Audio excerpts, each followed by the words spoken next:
Hello everyone! If you're looking for the solution to the Roomba Bin Error 14, you came to the right place. Most tutorials mention cleaning contacts with alcohol and cleaning the bin, but on my side that did not help. Error was intermittent. Vacuum sometimes worked, and on the other side it often came up with error 14. All contacts were cleaned, bin empty, and whole bin clean as baby's bottom.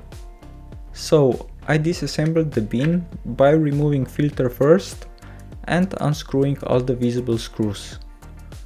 When I came to the motor, I did the continuity check with the multimeter while rotating the motor slowly.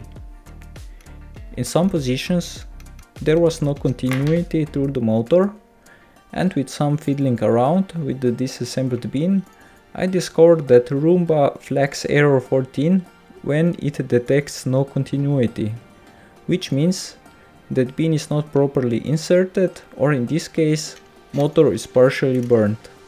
I found a similar motor on eBay for quite cheap, but I simply bought all new bin from iRobot, which was around 60 euros.